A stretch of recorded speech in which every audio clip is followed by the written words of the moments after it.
compartir. Aquí está. Ok, entonces, si es que todo se está viendo, estaríamos comenzando ahorita a 11:15. Esta clase es un poco larga por la misma complejidad del tema. Sin embargo, he tratado de resumirlo bastante bien para que lo puedan entender mejor, ¿no? Para que así se les haga más fácil. Ya, porque sí es una clase bastante difícil donde vamos a ver ADN, ARN, etcétera. Ok, bueno, empezamos entonces. Como nosotros sabemos, ya les había explicado clases anteriores que tenemos obviamente 23 pares de cromosomas humanos. Y entonces acá vamos a ver específicamente su formación y cómo es que este contiene todo el material genético, que es lo cual nos da ciertas características y también ciertas mutaciones que en el caso de obviamente que tengamos un síndrome o algo así. ¿Ok? Entonces, lo primero que tenemos que recordar es que cada cromosoma humano, cada célula, contiene aproximadamente entre 30.000 y 50.000 genes. ¿Cómo se da esto? Bueno, pues el ADN se va a enrollar y de esta manera se van a formar cromosomas y un gen tiene una secuencia específica de base de pares, ¿ok? Aquí podemos ver el ADN de doble cadena que se va a enrollar y va a formar los nucleosomas. Luego de esto ya va a estar enrollado obviamente con más nucleosomas, se va a llamar fibra de cromatina. Y aquí lo podemos ver que va a haber una sección del cromosoma extendido. Ya no está tan compacto como podemos ver acá. Luego de esto, este cromosoma se va a condensar y se va a ir condensando hasta formar una parte, obviamente, del cromosoma, ¿no? Como podemos ver aquí. Y aquí lo ven mejor, donde aquí está el gen, que vendría a ser exón, intrón, exón. El ADN se va a formar en el nucleosoma, se va a ir compactando, compactando, compactando, hasta finalmente quedar en un cromosoma, ¿ok? Es prácticamente material genético que se va enrollando, enrollando, enrollando, enrollando, enrollando, hasta llegar obviamente a algo más compacto, por así decirlo, ¿ok? Entonces, eso es lo que vendría a ser el cromosoma humano. Son un poco de generalidades que ya deberían saber. Ahora, existe el dogma central de la genética molecular. Aquí vamos a ver tanto el ADN como pasa RN y cómo este se va a dar a una proteína. ¿Ok? Nosotros sabemos que obviamente el ADN se replica, ¿ok? Y este va a ser una transcripción a ARN y del ARN este va a ser una traducción a proteínas. Estos procesos simplemente se los estoy poniendo aquí para que entiendan el orden, porque posteriormente vamos a explicar cada una de estas partes más a fondo, ¿ok? Más a nivel molecular, por así decirlo, ¿ok? Entonces, aquí venimos a la transcripción inversa. Como podemos ver, lo normal es que el ADN pase a ARN por transcripción. Sin embargo, también puede haber una transcripción inversa. Esto lo tienen ciertos organismos vivos.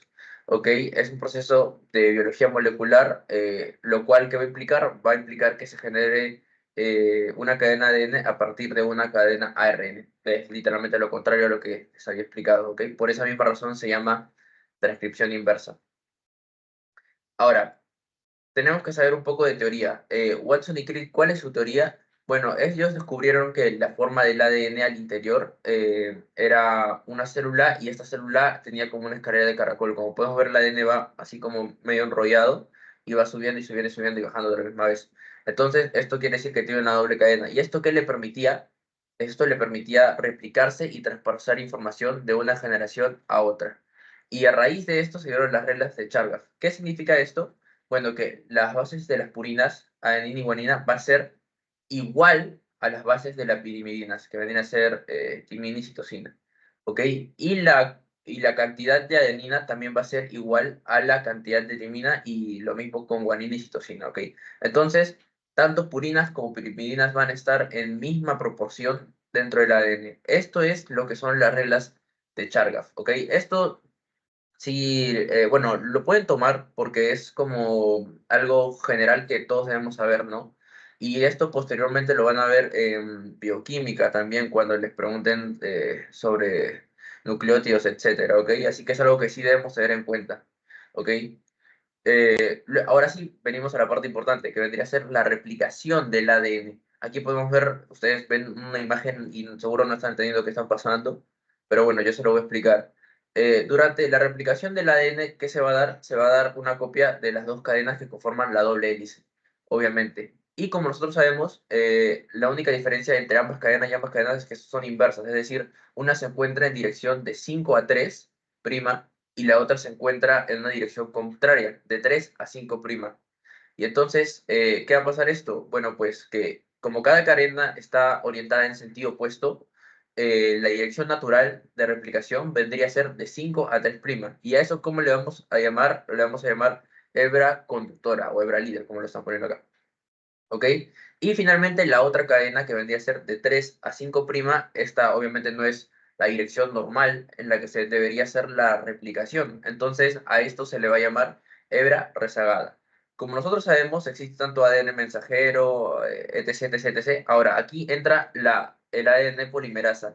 ¿Qué es lo que va a hacer esto? Esta va a ser la enzima encargada de sintetizar nuevas cadenas de ADN, tomando como molde dos cadenas previamente separadas que ¿por quién se va a separar? Por la helicasa. La helicasa es la que va a desarrollar la doble cadena, ¿ok? Y acá podemos ver que dice topo, esto es la topoisomerasa, que esto va a aliviar la tensión de la cadena del ADN para que la helicasa venga y corte todo eso, ¿ok? Por así decirlo. Ahora, entonces, esta enzima, la ADN polimerasa, que era la que les había dicho que se encargaba de sintetizar nuevas cadenas de ADN, solo va a trabajar de dirección a 5 a 3'. Como les había dicho que era la dirección normal y se le llamaba hebra conductora, esta solo va a trabajar ahí. Y entonces nos preguntamos, ¿qué es lo que pasará con la hebra trazada, que era de 3 a 5'? Bueno, pues aquí se va a realizar la síntesis, pero no de una manera continua, ¿ok? Sino va a ser una manera discontinua. ¿Y esto qué va a generar? Bueno, esto va a generar segmentos cortos de material, los cuales se van a llamar fragmentos de Okazaki, ¿ok? Y finalmente, como dato extra, la primasa va a terminar haciendo el primer. Y finalmente, bueno, creo que eso es todo, ¿ok? Entonces, como un breve resumen, como son dos cadenas, una va a estar de 5 a 3' y otra de 3 a 5'. ¿Cuál es la dirección normal en la que se debe dar la replicación? Bueno, pues es de 5 a 3'. ¿Y quién va a actuar ahí? Ahí va a actuar la ADN polimerasa. ¿Qué va a hacer la ADN polimerasa? Va a sintetizar nuevas cadenas tomando como molde de 5 a 3'. Y nos preguntamos, ¿qué pasa con la otra? Bueno, pues la otra va a ser de manera discontinua, lo cual va a generar fragmentos de Okazaki. ¿Y por quién se desarrolla esta replicación de la cadena? Por la helicasa. ¿Quién es la que alivia la tensión? La topoisomerasa. ¿Ok? Eso es lo que tienen que tener en cuenta de la replicación del ADN. Como podemos ver, es algo muy sencillo. Solo tener en cuenta quiénes actúan y cómo actúan. Y también las reglas del 5 a 3' y 3 a 5'. Si se aprenden eso, eh, con esto ya tienen la mayoría de los demás procesos ya como que idealizados, porque en base a esto es lo que se hace lo demás. ¿Ok? Entonces, espero que haya quedado claro. Si tienen una pregunta, no duden en activar su micro, no me voy a molestar ni nada de eso, ¿ok? Bueno, ahora, transcripción, traducción y síntesis de proteínas. La transcripción, obviamente vamos a tener como que una base de ADN de molde y ahí va a actuar el ARN mensajero. ¿Qué va a hacer el ARN mensajero? El ARN mensajero se va a ir al ribosoma, ¿ok? Y en el ribosoma es donde el ARNT va a contener anticodón, o sea, la otra cadena. Y aparte de contener la otra cadena, también va a tener ciertos aminoácidos. Entonces, el ARNT va a ir poniendo cada anticodón, anticodón, anticodón, anticodón, y se van a quedar ciertos aminoácidos ahí rezagados. Y estos conjuntos de aminoácidos, ¿en qué se van a transformar? Bueno, pues va a haber la cadena proteína de crecimiento, se van a crecer, crecer, hasta finalmente formarse una proteína. Y entonces, como nosotros sabemos qué son las proteínas son conjunto de aminoácidos. Entonces, el ARNT contiene anticodón y aminoácidos. Eso es lo que deben saber y que ese proceso se va a dar en el ribosoma. ¿Ok? Esto ya es prácticamente lo que les había dicho, la RNA polimerasa, la cual era la encargada de sintetizar el ADN. ¿Ok? Esto básicamente vendría a ser la transcripción, traducción y la síntesis de proteínas, que como les había mencionado es importante. ¿Ok? A las 11:30 les voy a dar un descanso para que puedan descansar un toque. Vamos a ir avanzando rápido porque son creo que 20 diapositivas, un poquito más. Ok, entonces ahora vamos a componentes de ácidos nucleicos. En su pretest les puse una pregunta similar, pero no era de un ácido nucleico, era de un nucleótido, creo. Ok, entonces, ¿Qué es lo que va a contener el ácido nucleico? Su composición química va a ser la siguiente. Va a ser, obviamente, de un ácido fosfórico, de un tipo de pentosa, de ribosa o desoxirribosa, ¿ok? ¿Y esto en qué varía? Bueno, pues que una vendría a ser ADN y otra ARN. ADN desoxirribosa y ARN ribosa, ¿ok? Y esto va a variar de dónde venga. Y finalmente, un tipo de base nitrogenada, que bien puede ser úricas o pirimidínicas. ¿Ok? Eso es lo esencial sobre el ácido nucleico. Y ahora aquí está la pregunta que le puse en su pretest, que vendría a ser ¿cuál es la composición de un nucleótido? Bueno, pues el nucleótido va a estar compuesto por el grupo fosfato, la azúcar desoxirribosa y la base nitrogenada. ¿Ok? Esa era la respuesta básicamente que en el post-test ya la pueden marcar si es que la fallaron. Porque es una pregunta fácil y que más que comprensión es memoria, ¿no? Porque obviamente en la composición, ¿ok? Y esto sí preguntan en el examen, justo esa pregunta la saqué de un examen pasado, de 2023-2, creo, ¿ok? Ahora, la unidad de transcripción simple. Acá vamos a ver el splicing, el famoso splicing que les había puesto a ustedes, ¿ok? Y la puse también como pregunta de, de, de pretest, ¿ok? Entonces, acá tenemos el inicio de transcripción, como acá podemos ver, tenemos exón, intrón, exón, intrón, exón, extrón y una cantidad así de bastantes exones e intrones. Acá podemos ver que AUG va a ser el sitio de inicio de transducción, ¿ok? Entonces, ¿qué es lo que va a hacer el splicing? Bueno, el splicing lo voy a explicar de una manera fácil, ¿ok? El splicing va a cortar intrones y se va a quedar con los exones. Es decir, los intrones va a agarrar, va a decir, tú no me sirves, chau, te voto, ya no te quiero a ti y solo me quiero quedar con los exones porque esto va a ser lo esencial para hacer la unidad de transcripción simple, ¿ok? Es fácil y esto también es preguntado porque la pregunta también la he sacado de un examen pasado, ¿ok? Simplemente quédese con que el splicing corta intrones y se queda con los exones, que vendría a ser la parte importante para hacer la transcripción simple. ¿Ok? Entonces se va a dar la regulación de bases que va a ser traducidos luego del splicing. La región de bases, bueno, acá se está repitiendo esto prácticamente. Y aquí ya podemos ver que este intrón que veíamos al principio, y este también, y este también, y este también, aquí ya no está, aquí tampoco está, y acá tampoco está. ¿Y esto qué significa? Que el splicing ha hecho efecto, es decir, ha quitado los intrones y se ha quedado con simplemente los exones. Seguimos. El código genético. Ahora, esto es más teoría. Entonces, el código genético es algo que tenemos todos los seres vivos y es un conjunto de instrucciones que está presente. ¿Ok? Y esto va a determinar ciertas características y funciones de cada organismo. Y esto está compuesto por una secuencia de nucleótidos. ¿Ves cómo es importante que aprendan lo anterior para comprender esto? Porque si ustedes no sabían que eran nucleótidos, no hubieran comprendido esto, ¿ok? Entonces, esto se va a traducir en la formación de proteínas esenciales para el funcionamiento normal de las células, ¿ok? Esto se puede utilizar como un sistema de letras llamados codones y van a corresponder a combinaciones específicas de tres nucleótidos. Aquí lo podemos ver, aquí mismo, ¿ok? Y cada codón indica la incorporación de un aminoácido particular en la síntesis proteica. Por ejemplo, acá que podemos ver la glicina y acá podemos ver sus codones, ¿ok? Entonces, este código es fundamental, puesto que de aquí se puede sacar ciertas herencias y características y también es importante para la diversidad biológica. ¿Ok? Entonces, les voy a dar unos, pucha, ¿qué será? 5 minutos para que descansen un rato y continúen 5 minutos. 11:35 vamos a continuar el tema, ¿ok? Entonces, vayan, descansen, despéjense o algo así.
Ok, vamos a continuar con la clase.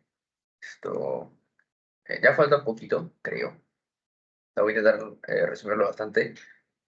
Como siempre les comento, en sus clases teóricas le ponen gran cantidad de síndromes, ¿ok?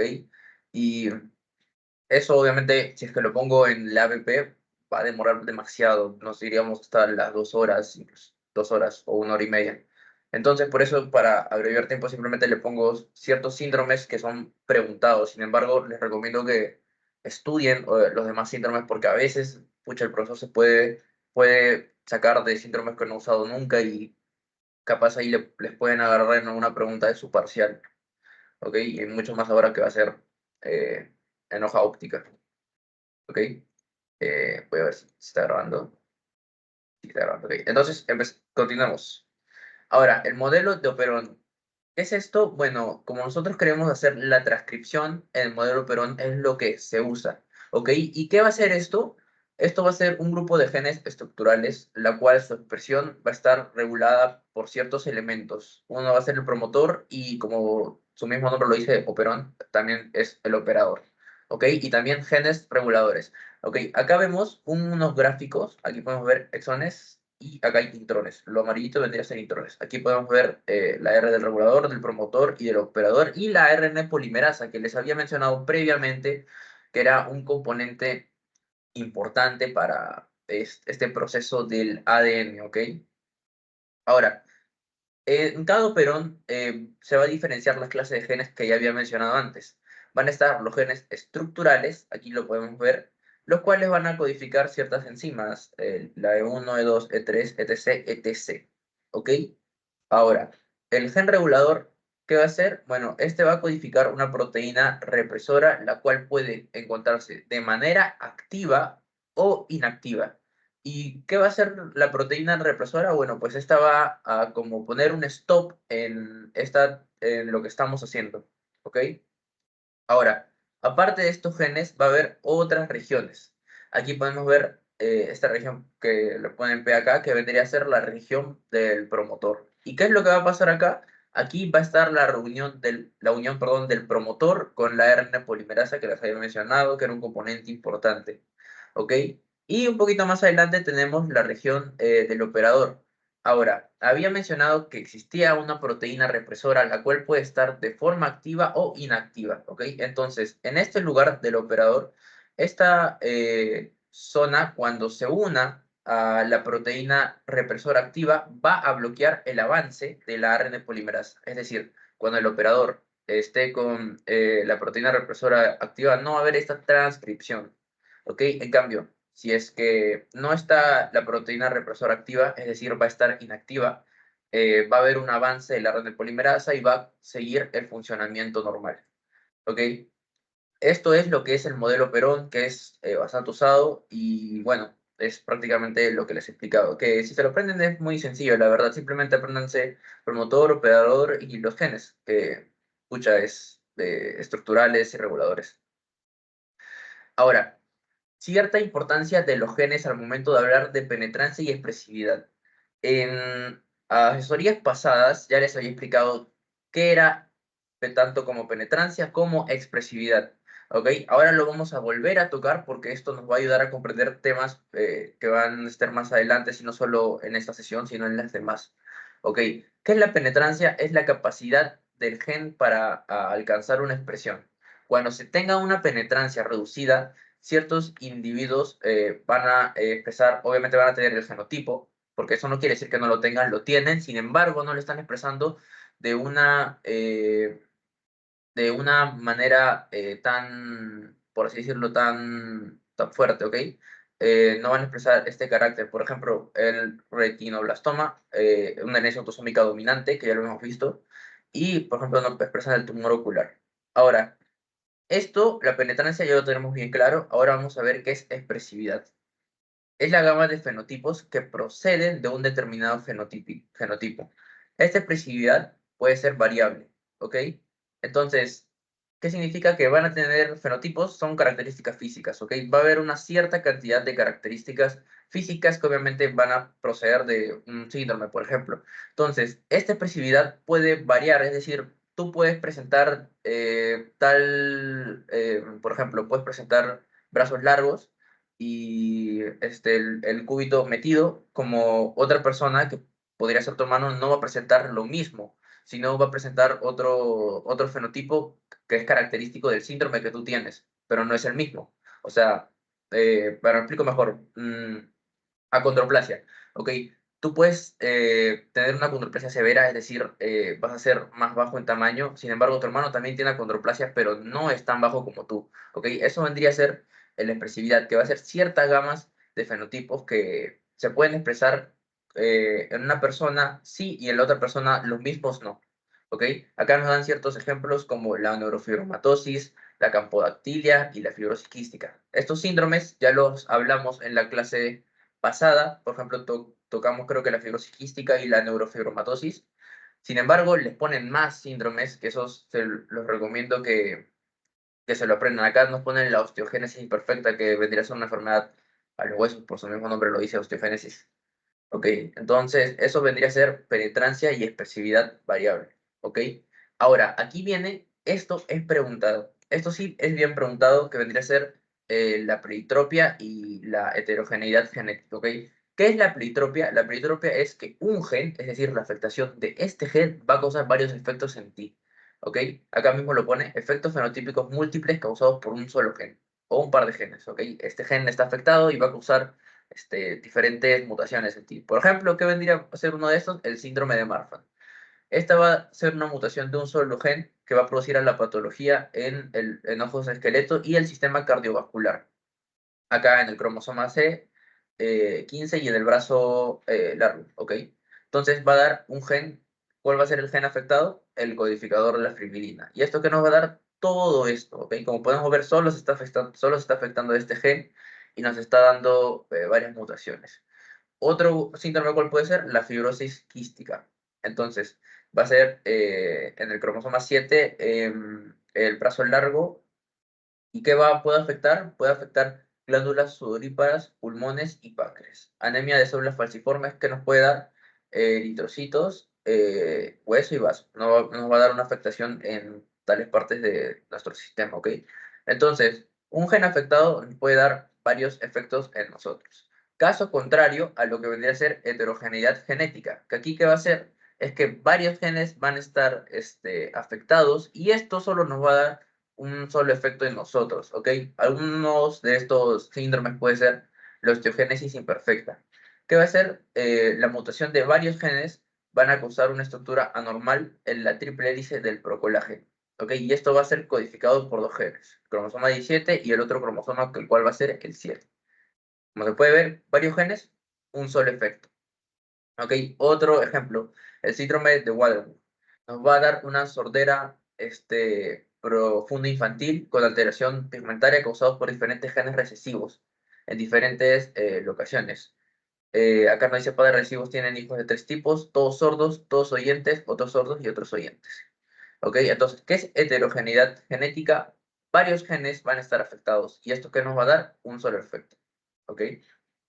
Aquí hay varios ejemplos más que si pueden lo investigan porque no sabemos obviamente qué les van a tomar en el parcial. Pueden coger de cualquier síndrome y preguntarle inclusive qué tipo de herencia es, o si es heterogeneidad genética, o si es pleitropia. No sabemos qué les va a tomar. Por eso, como les he recomendado, hagan una tabla en la cual pongan síndrome, síndrome, síndrome, síndrome, qué tipo de herencia tiene y si es heterogeneidad genética o pleitropia. Y no creo, pero en el caso de que el profesor ya les haya como avisado, pongan en qué, o sea, qué parte, qué gen y qué cromosoma está siendo afectado y en qué parte específicamente, si en el brazo largo, si en el brazo corto, en qué banda también. Por ejemplo, eso no creo que les tomen, pero deberían hacer esa tabla para un resumen y que lo tengan a la mano y puedan aprender para el parcial. Eso hicieron en mi ciclo, por ejemplo, hacían tablas y de ahí sacaban varias preguntas. Ahora, en la clase pasada, no recuerdo si la pasada o la antepasada, pero yo les hablé del síndrome de feminización masculina, ¿ok? ¿Que esto qué era? Bueno, era que teníamos el genotipo de un hombre, pero fenotípicamente, es decir, a nivel de caracteres físicos, eh, podría decirse que éramos del género femenino. ¿Y esto por qué se daba? Porque sí se producía la testosterona, es decir, había una producción normal de la testosterona, pero ¿qué es lo que pasaba? Que no teníamos el receptor para esta, y es decir, era como producirla en vano, porque no hay un receptor, no lo vamos a usar. Ahora, ¿y esto a qué nos viene? A caracteres limitados por el sexo. ¿Ok? Como podemos saber, esto solo se puede dar en hombres, es decir, no se va a dar en mujeres. ¿Ok? ¿Y eso qué significa? Bueno, pues lo de aquí. Son ciertas enfermedades que van a estar limitadas por el sexo, es decir, van a tener tendencia por el sexo. O sea, solo se puede dar en el caso de que seas o bien hombre o bien mujer. ¿Ok? No por ambos, como podría ser síndrome de Down, que se puede dar en hombres y mujeres. ¿Ok? Eso vendría a ser caracteres limitados por el sexo. Aquí lo pone síndrome de Morris, pero también se puede llamar síndrome de feminización testicular. Ahora, la edad y expresión de los genes. Esto se puede dar con que en cierta edad van a hacer la expresión de los genes van a expresarse. O sea, no se va a expresar cuando nazca, sino después. Una, un ejemplo claro podría ser la enfermedad de Huntington. ¿Esto qué va a hacer? Bueno, va a hacer que las neuronas vayan a un desgaste más rápido. Como podemos ver acá, vemos un cerebro normal, obviamente, con todas las partes del cerebro que ya lo van a ver en neuronato, no lo quiero confundir. Acá vemos una neurona sana, ¿ok? Con su axón, su soma, sus dendritas. ¿Ok? Y esta enfermedad de Huntington va a dar una degeneración neuronal. Y aquí ya podemos ver cómo el cerebro ya cambió de forma, o sea, ya no está en la forma normal antes. Y aquí que podemos ver, la dendrita está más pequeña, perdón, la neurona ya está más pequeña, ya no tiene tantas dendritas como podemos ver aquí.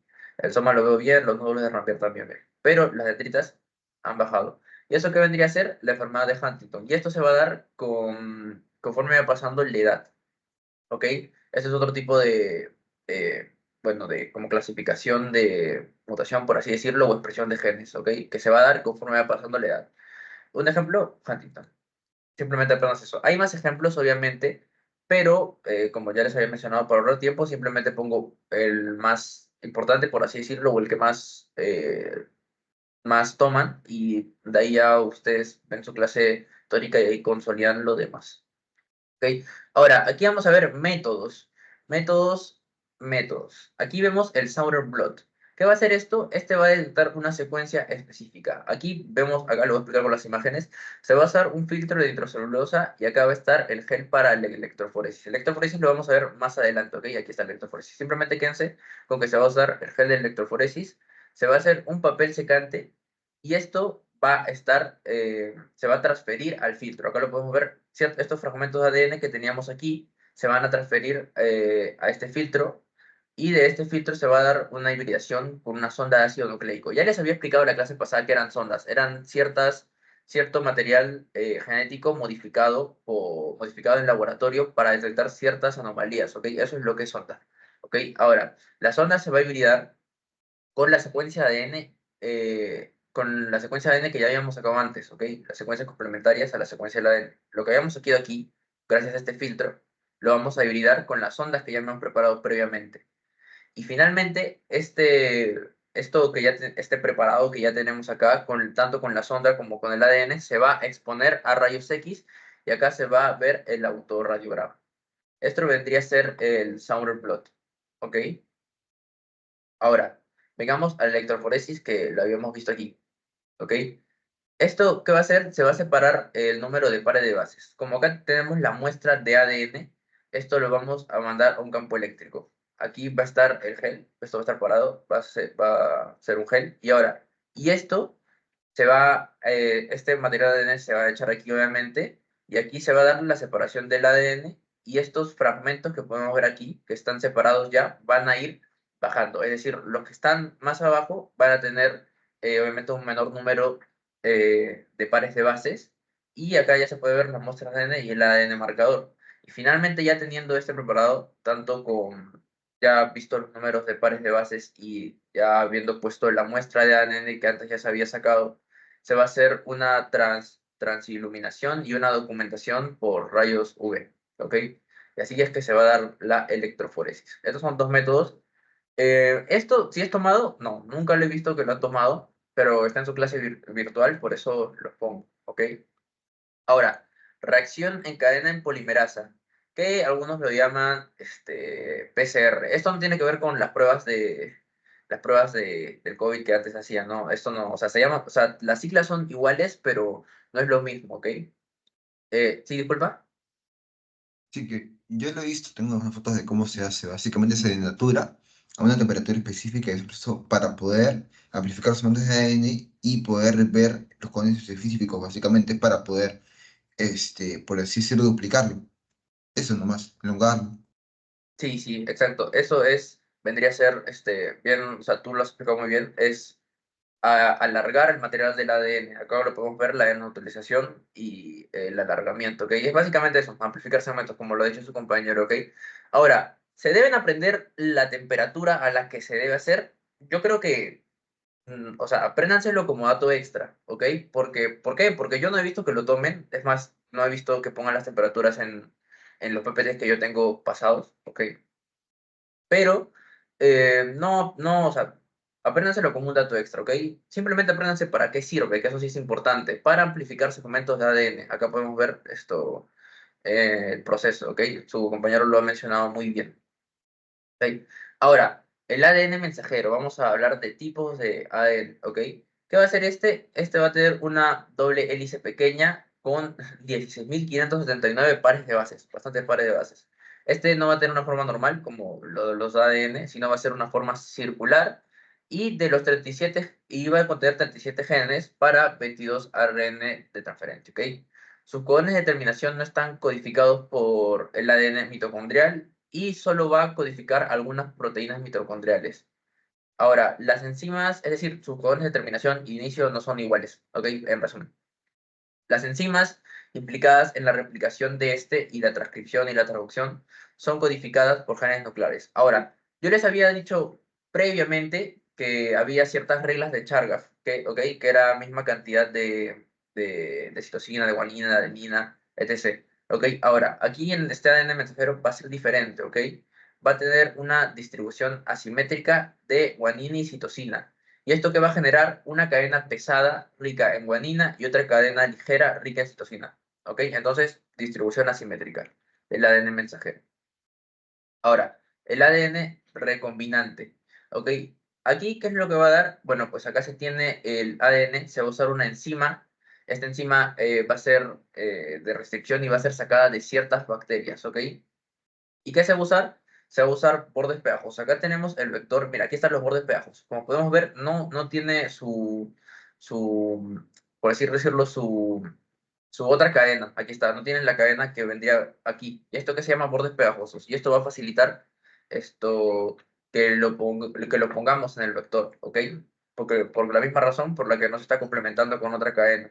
Ok, aquí podemos ver el proceso. Se tiene, obviamente, el PCR, de ahí se va a dar la enzima de restricción, la cual es sacada de bacterias.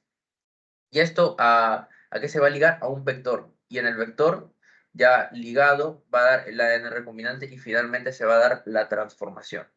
¿Ok?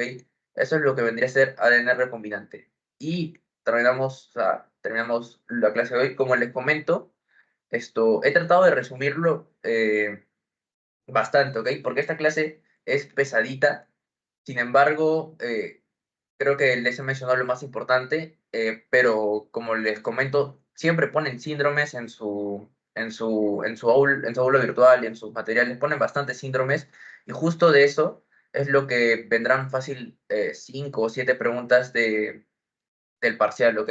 Por esa misma razón les recomiendo que estudien. Yo les pongo acá los más importantes y ciertos datos, obviamente los obvio para reducir el tiempo, porque hay ciertos datos los cuales em, como que no los toman tantos y como que uno ya los saca por deducción sabiendo los demás temas, como por ejemplo podría ser el ADN mensajero y como podría ser aquí, que en la primera diapositiva ya les había explicado para qué sirve tanto el ARN, el ARNT, el polimerasa, etc. Eso se lo explican en una diapositiva, pero yo ya se los implemento con la explicación aquí en la transcripción, que viene a ser básicamente lo mismo, solo que se los explico en el proceso y no por separado, ¿ok?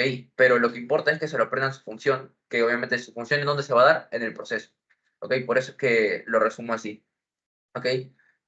A continuación les voy a pasar post-test, ¿ok? Para que lo vayan rellenando.